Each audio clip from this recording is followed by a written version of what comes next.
밤사이 나온 투자 뉴스 정리해보는 시간입니다. 개장 전 뉴스 보고 전략 정비해보죠. 네 분 수고해주시겠습니다.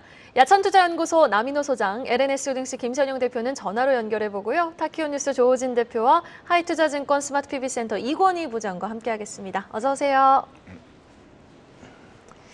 자, 이번 주 우리는 또 하나의 산을 넘습니다. 8월 CPI 발표를 앞두고 치솟는 설탕 가격 이슈에 주목해보겠습니다. 국제 설탕 가격이 1년 전보다 25%나 급등을 했다고 합니다. 추석을 앞두고 슈가플레이션으로 이어지진 않을지 우려가 지금 고조되고 있는 상황인데요. 유가도 연말까지 배럴당 $100가 전망된다는 우려 섞인 목소리가 나오고 있는 가운데 현지 시간 13일 발표될 미국의 8월 CPI도 반등할 것이라는 전망이 우세합니다. 김선영 대표님 전반적으로 어떻게 보고 계십니까? 네, 일단 국제 설탕 가격이 1년 전보다 25% 급등하면서 설탕에 포함된 제과를 비롯한 가공식품 물가도 줄줄이 오를 수 있을 것 같다라는 그런 우려가 나오고는 있습니다. 그리고 이번 주 발표될 8월 CPI에도 시선이 집중되고 있는데요. 일단 유가 같은 경우 잠깐 말씀드리면 지금은 워낙 지금까지는 인플레이션에 많이 민감했었던 시기였기 때문에 유가 좀 예민한데 사실 유가 올라가는 거는 추후에는 심리가 제가 봤을 때는 경기 회복 기대감으로 바뀌면서 또 나중에 또 많이 파묻힐 수 있는 이슈이기 때문에 너무 마음 쓰실 필요 없을 것 같다는 생각 들고 있고요. 다시 돌아오면은 일단 우리나라 같은 경우는 최근에 설탕 가격을 한 차례 올렸습니다. 그리고 설탕 함유 비중이 높은 가공식품 종류가 사실 우리나라에 그렇게 많지는 않아요. 이에 따라서 우리나라에 미치는 슈가플레이션 관련 영향은 거의 없을 거다라고 보고 있고요. 이렇게 판단하고 있고 사실 이게 팩트입니다. 그리고 이번 8월 CPI 같은 경우는 사실은 이게 조금 효과 자체가 좀 많이 약화될 것 같아요. 그리고 유가 상승으로 좀 한번 튈 수 있을 거다라고 제가 계속 말씀을 드려왔는데 그렇기 때문에 연준은 지금까지 만일 한번 튈 때 많이 튀는 경우를 대비해서 우리가 추가적으로 사용할 수 있는 도구가 있다. 금리 인상 한 번 정도 더 할 수 있다라는 얘기를 보수적으로 계속 해왔었던 이유가 사실 이런 거였기 때문에 연준은 이미 충분히 대응할 준비가 되어 있습니다. 그래서 이건 너무 마음 쓰실 필요 없을 것 같고요. 근데 문제는 이번엔 같은 경우는 코어 CPI가 되게 중요합니다. 헤드라인 같은 경우는 좀 위로 칠 수 있지만 코어 같은 경우는 오히려 전달 대비해서 좀 완화 쪽으로 안정을 찾을 수가 있거든요. 그래서 지금 일단 제 예상은 헤드라인은 좀 튈 수 있지만 코어 같은 경우는 좀 안정을 찾으면서 그런 쪽으로 방향한다고 하면은 사실 시장에 큰 영향은 없을 거기 때문에 일단 발표는 지표를 한번 지켜보시면 좋을 것 같습니다. 네, 8월 코어 CPI는 그래도 전달보다 완화될 수 있을 것이다라는 말씀을 해주신 가운데 이번 주 애플의 아이폰 신작 공개도 있고요. 쿼더러플 위층데이 국내 증시 앞두고 있죠. 만약 이런 빅 이벤트들을 앞두고 관망세가 짙어진다면 이슈에 따른 테마주들의 활발한 움직임도 우리는 좀 예상해 볼 수 있을 것 같은데요.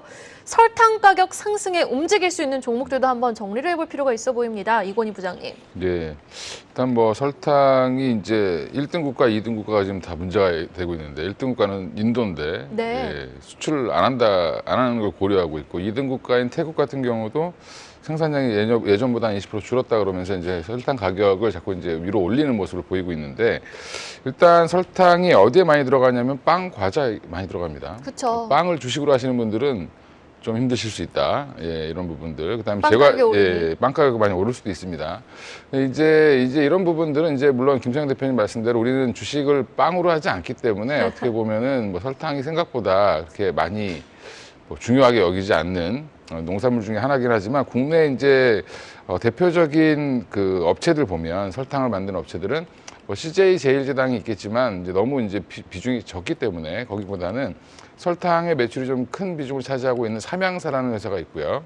그다음에 대한제당이라는 회사가 있고 그다음에 설탕의 대체제라고 얘기할 수 있는 사카린 성분을 만드는 경인양행, 보락 이런 종목들을 좀 주목해 보시면 일시적으로 테마를 형성하면서 좀 움직일 수 있다라고 생각하시면 될 것 같습니다. 네, 알겠습니다. 설탕 관련 종목들 또 테마로 움직일 수 있는 종목들 한번 정리를 해봤습니다. 이어서 다시 들어오는 외국인의 수급에도 한번 초점을 맞춰보겠습니다. 최근 사자로 태세를 전환한 외국인. 이 말인즉슨 삼성전자를 다시 집중 매수하고 있다라는 말로도 한번 바꿔볼 수 있을 것 같은데요. 이달 들어서만 외국인은 삼성전자를 1조 1천억 원어치를 순매수했다고 합니다. 코스피 지수 반등 기대감이 커지고 있습니다. 염두에 둬야 될 변수가 또 있을까요? 예, 있습니다. 자, 시청자 여러분, 오늘 한번 그림을 크게 한번 잡아보시죠. 우리나라에는 코스피 시장하고 코스닥 시장 크게 양대 시장으로 분류되어 있습니다. 현재 어제 종가 기준에서 코스피 시장은 약 2,000조고요. 코스닥 시장은 440조입니다. 합치면 2,400조가 된다는 뜻이죠. 자, 그런데 우리나라에서 가장 큰 손이라고 불리는 외국인 투자가들의 시총 지금 약 32% 정도 가지고 있습니다. 2,400조의 32%는 금액이 얼마입니까? 770조 원입니다. 정말 외국인 투자가들이 한국에 있는 상장 기업 중에서 알짜배기 회사 770조를 가지고 있다. 이걸 항상 머릿속에 염두에 두셔야 될 것 같고요. 자, 그 다음에 시총 1위부터 10위까지 한번 따져볼게요. 삼성전자가 1위죠. 그리고 2위가 LG엔솔, 3위가 SK하이닉스, 4위가 삼성바이오, 5위가 포스코홀딩스 등등 쭉 내려갑니다. 그런데 삼성전자가 어제 종가 기준에서 시가총액의 20%를 차지하고 있고요. 나머지 넘버 2부터 넘버 10까지 2등부터 10등까지 전부 합치면 얼마입니까? 18%입니다. 한마디로 말해서 삼성전자가 가지고 있는 그 포션을 2등부터 10등까지 전부 합쳐도 따라잡을 수가 없다는 얘기입니다. 이 말을 저는 다르게 이렇게 표현합니다. 대체 불가 종목이다. 즉 대한민국 코스피 시장에서 돈을 벌려면 삼성전자를 가지고 있지 않고는 도저히 볼 수가 없는 겁니다. 삼성전자가 올라가 버리면은 다른 데에서 그걸 복구할 수 있는 그런 종목이 없다는 뜻입니다. 저는 그래서 한때 바이코리아, 외국인들이 한국을 산다 그러면 바이 삼성이다. 셀코리아, 외국인들이 한국 주식을 판다 그럼 삼성전자를 파는 것이다. 저는 그렇게 생각을 하고 있습니다. 그래서 제가 늘 강조 드린 대로 꼭 삼성전자만 하나만 뜻하는 게 아니고 우리 한국은 전 세계에서 반도체 강한 국가로 이미 각인이 돼 있습니다. 물론 자동차, 철강, 조선, 화학이 있습니다만 가장 머리에 들어오는 것은 반도체 아닙니까? 그래서 항상 우리 죄송합니다. 투자 전략 뉴스 그 시청자분들은 꼭 여러분들 계좌에 삼성전자를 필두로 반도체 20%는 무조건 확보를 하고 계셔야 됩니다. 한번 정리하겠습니다. 우리나라에서 가장 큰 손은 외국인입니다. 외국인들이 가장 많이 갖고 있는 주식은 삼성전자입니다. 그러면 앞으로도 외국인이 주식을 산다 판다를 결정하는 것은 반도체를 산다 판다 그 뜻입니다. 그런데 빠르면 금년 4분기부터 늦어도 내년 상반기에는 반도체 시장이 좋아질 거 기대하지 않습니까? 최근 엔비디아가 삼성전자에 고성능 그 HBM을 많이 수주했죠. 이런 부분을 감안한다면 앞으로도 우리 대한민국 코스피가 3,000포인트 넘어갈 거다. 그럼 제일 먼저 아셔야 될 일이 삼성전자를 비롯해서 반도체 사시는 겁니다. 이제 마지막 정리하겠습니다. 항상 여러분들께서는 A라는 종목에 대한 집중 분석도 중요합니다만 전체 그림에서 반도체가 차지하는 전체 시장에서 삼성전자가 차지하는 비중을 꼭 알고 계시면 좋겠습니다. 네, 알겠습니다. 자, 낸드 가격도 4분기에는 소폭 반등할 수 있겠다라는 전망이 나오고 있는 가운데 반도체 업종에 대한 긍정적인 시각이 계속되고 있습니다. 지금이라도 늦지 않은 매수 기회로 삼아볼 만한 반도체 관련 종목들도 한번 선별해보고 싶은데 이건희 부장님 어떻게 보세요? 예, 일단 뭐 반도체 바닥론은 작년 연말부터 나왔는데 이제 조금 돌아서는 분위기인 것 같습니다. 전반적으로 분위기는 이제 반도체 업황에 대해서 긍정적인 시각들이 계속 나오고 있고요.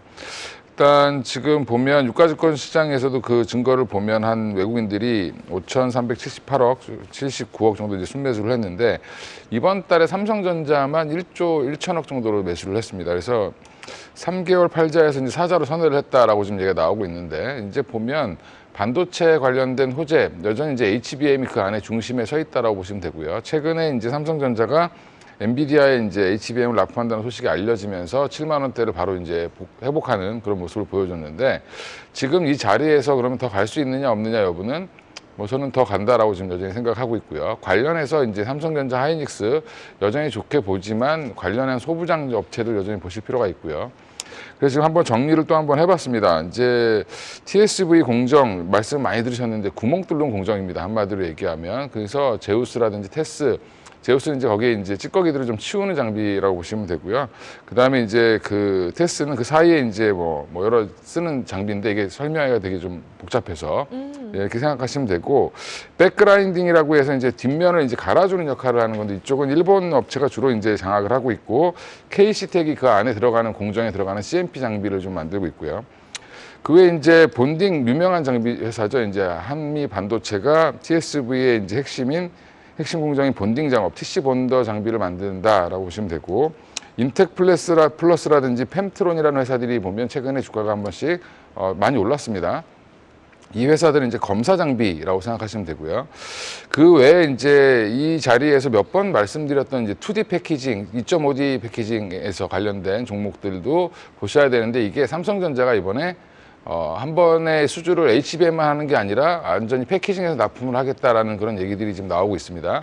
그 관련해서 이제 그 AI 반도체를 패키징하는 방법이 2.5D 패키징이라고 보시면 되는데, 관련된 종목들 이 안에 이제 채택 가능성이 높은 종목들 한번 정리를 해보면 뭐 이오테크닉스라든지 뭐 대덕전자, 심텍, 뭐 덕산하이메탈, 프로텍, 뭐 레이저셀, PSK홀딩스, STI 이런 종목들이 있습니다. 그래서 이런 종목들도 한 번씩 관심 종목에 쭉 한번 정리를 해놓으시고 한번 이 흐름을 보시면, 아, 이쪽 섹터에 돈이 어떻게 들어오고 있구나, 그럼 그중에 어떤 종목이 가장 탄력적으로 움직이는구나를 확인하실 수 있기 때문에 종목마다의 특징을 좀 확인하시면서 본인에 맞는 종목들을 좀 선택해 나가시면 좋을 것 같습니다.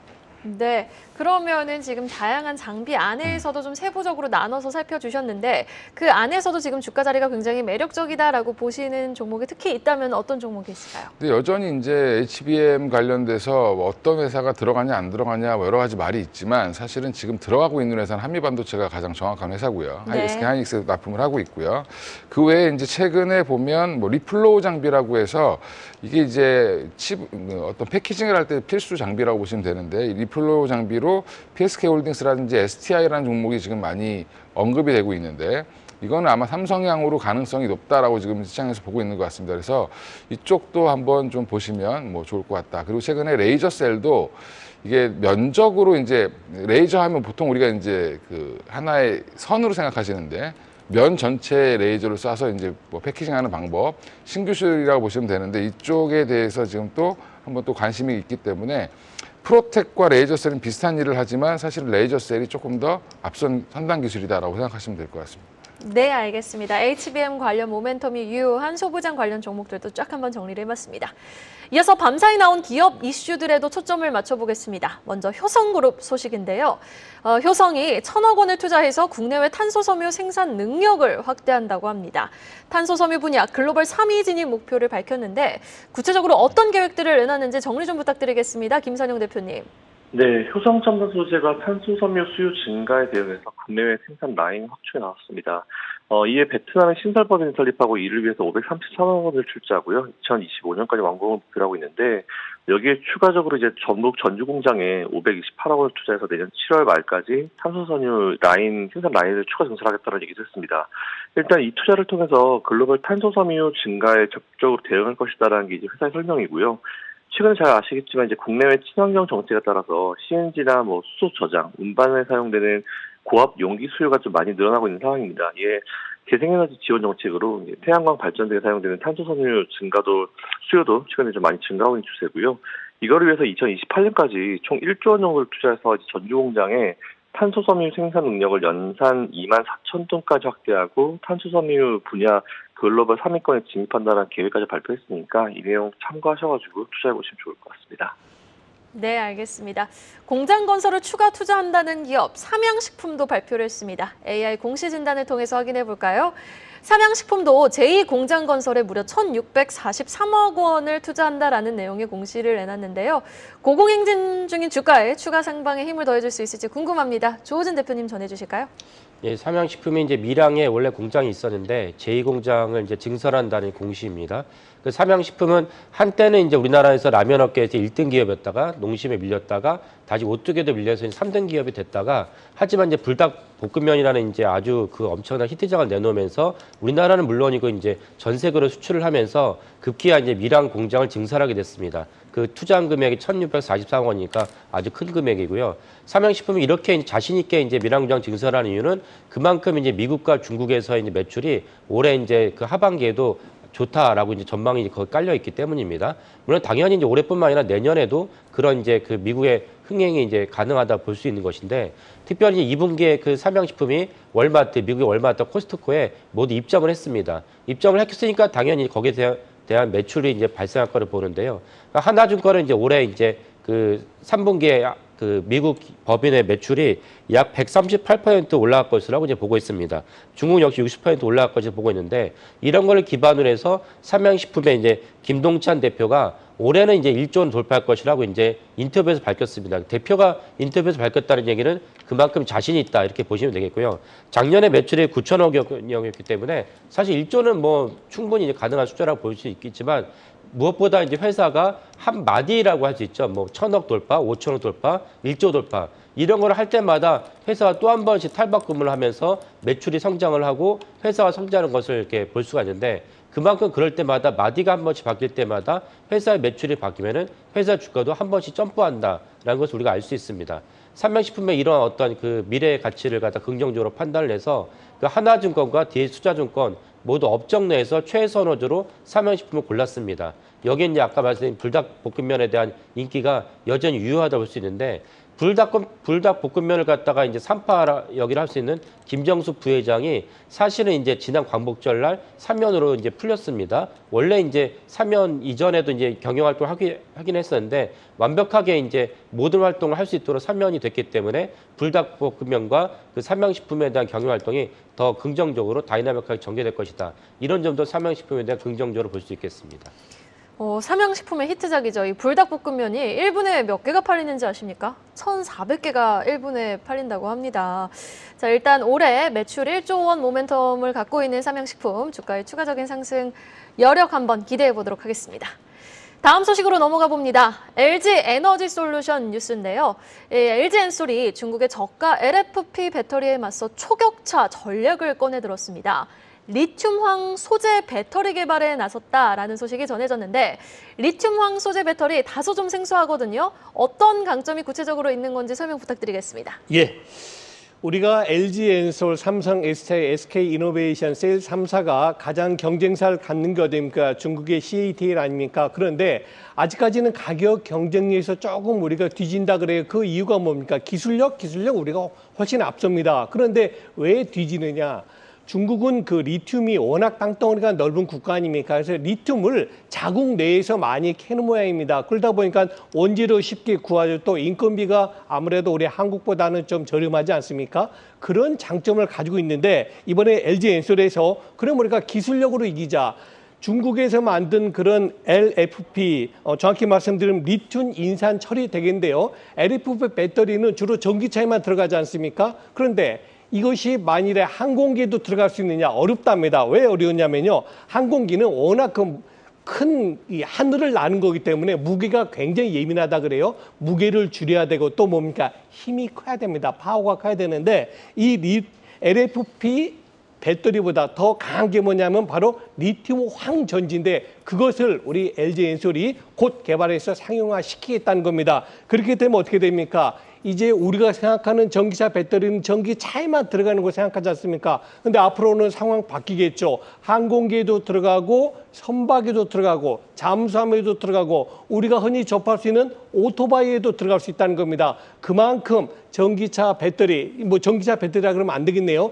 리튬 황 배터리는 단순히 전기차에만 들어가는 게 아니고 우리 생활 모든 것에 에너지로 작용할 수 있다. 그럼 그 시장성이 어떻게 될까요? 엄청나게 큰 거죠. 저는 그래서 최근에 LG 엔솔 비롯해서 이제 셀 3사가 조금 주가 조정 보이고 있지 않습니까? 그런데 여기 대해서 너무 우리 투자자분들이 위축되실 필요 없다고 봅니다. 적어도 10% 조금 많이 가지고 계시면은 15%는 항상 여러분 포트폴리오에 편입하셨으면 좋겠습니다.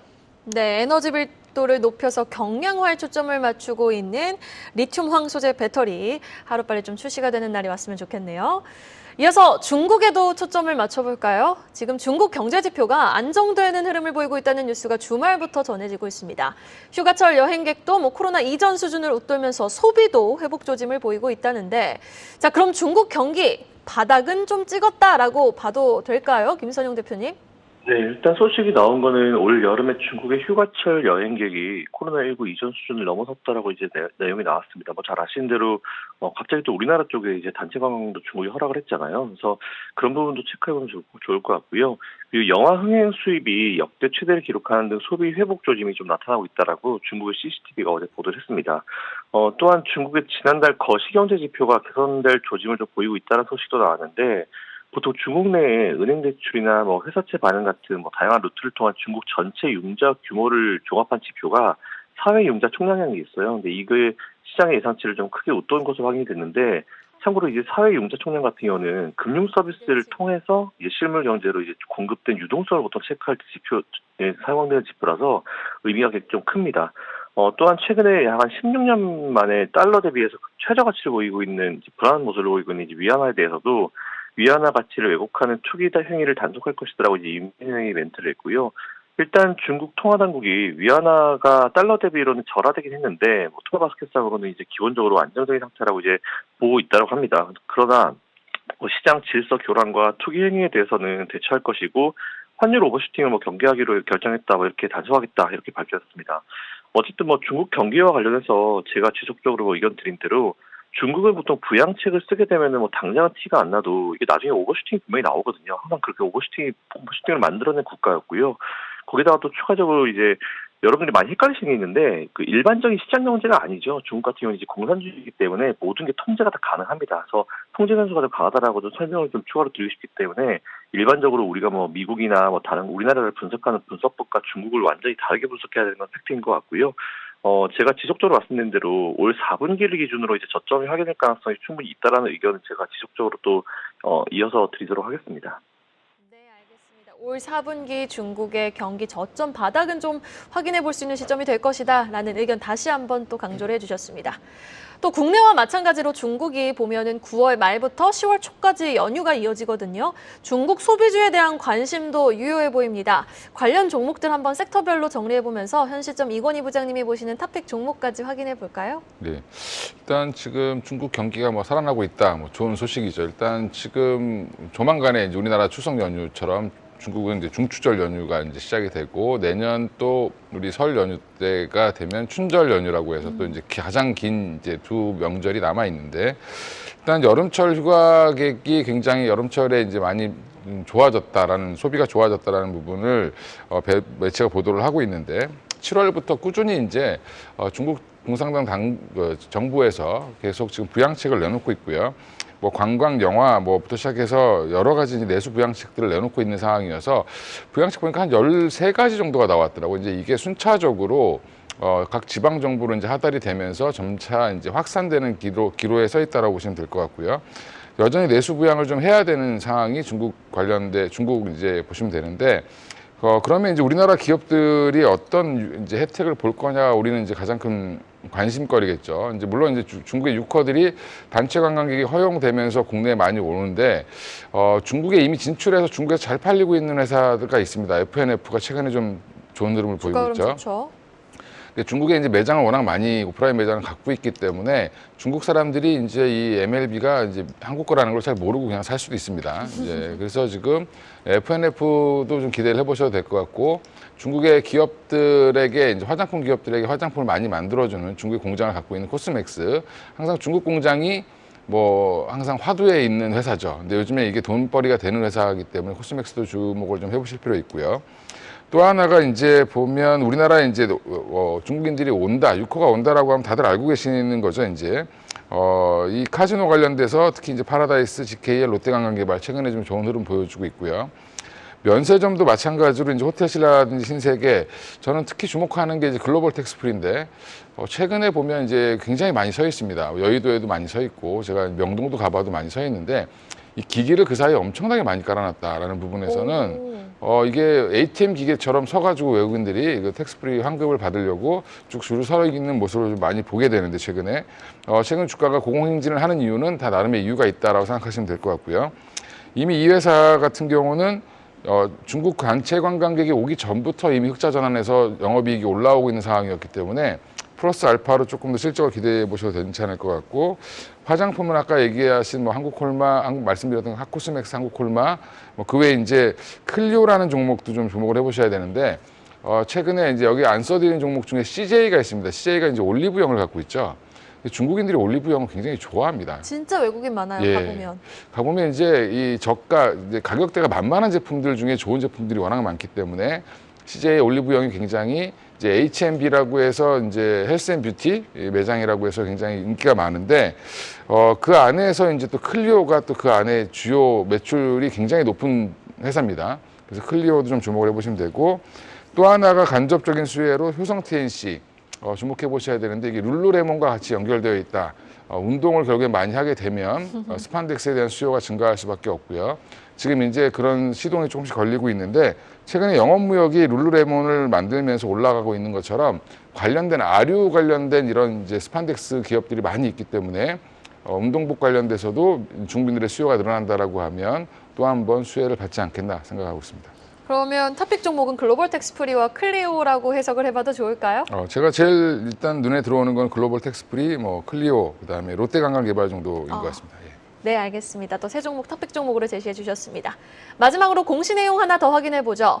이 상상인 저축은행이 소프트센의 주식 386만 주를 축소했다라고 공시했습니다. 투자자분들이 주목할 포인트 전해주시죠. 그 상상인 저축은행, 상상인 플러스은행, 그 다음에 이제 상상인 증권 합쳐가지고 상상인 그룹을 할 수 있는데요. 이 3개의 금융회사는 사실은 좀 완화해서 표현을 완화해서 말하면 이제 상장사의 전당포 같은 역할을 한다 이렇게 볼 수 있고 좀 심하게 보는 분들은 이제 상장사의 저승사자다 이렇게 표현도 합니다. 왜냐하면 상장사들이 자금이 필요한데 그럴 때 이제 우리가 일반인들과 똑같이 1금융권, 2금융권 가는데 1금융권, 2금융까지 가는데 자금을 조달 못해요. 그래서 상상인 그룹에 가서 자금을 조달하면서 주식담보대출을 받는데 주식담보대출을 받았다는 뜻은 상상그룹이 받았다는 것은 그만큼 자금 사정이 안 좋다는 이제 방증이 되면서 오히려 주가가 이제 하락하는 경우가 종종 있었습니다. 그런데 이제 이번에 상상그룹이 소프트센에 이제 갖고 있던 보통주를 다 팔았다는 것은 일정 이상 상상그룹과 소프트센이 이제 멀어졌다는 것이기 때문에 소프트센에게는 좋은 징조라 볼 수가 있고요. 그럼에도 불구하고 상상그룹은 아까 말씀드린 3사가 갖고 있는 소프트센의 전환사채가 6% 넘기 때문에 여전히 지분을 갖고 있다는 것을 좀 유념하실 필요 있습니다. 소프트센은 이제 그 스마트폰의 이제 UTG 그 초방막 강화율이랑 그다음 2차전 검사 장비를 모두 생산하고 있는 그러니까 뭔가 업종이 좋죠. 이런 점에 소프트센이 보다 이제 올해 3분기나 4분기에 꾸준하게 이제 영업이익이 발생한다면 주가가 이제 턴어라운드 할 것이다라고 보겠습니다.